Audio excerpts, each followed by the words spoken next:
बिस्मिल्लाहिर्रहमानिर्रहीम। मेरे मोहतरम बुज़ुर्ग दोस्तों, आमतौर पर हमने मसाजिद में देखा है कि लोग तस्बीह पढ़ने के बाद भी खामोशी से इसी तरह बैठे रहते हैं। वो ये इंतज़ार करते हैं कि कब इमाम साहब दुआ शुरू करें तो हम लोग भी दुआ शुरू करें।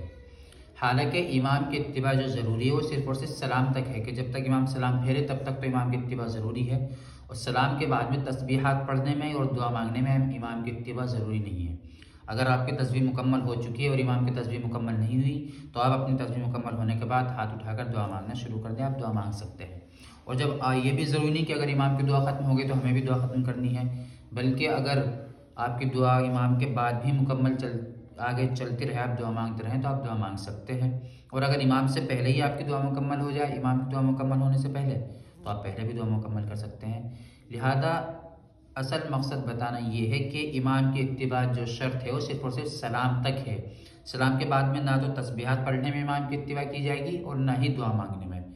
अगर आपकी दुआ पहले ख़त्म हो जाती है तो भी कोई मसला नहीं है, और अगर आपकी तस्बीहात पहले ख़त्म हो जाती है इमाम से पहले और आप दुआ जल्दी मांगना शुरू कर देते हैं तो भी कोई मसला नहीं है, बल्कि और ज़्यादा अच्छी बात है। और जितनी लंबी चाहे दुआ फ़र्ज़ नमाज के बाद में मांग सकते हैं। फ़कत वस्सलाम।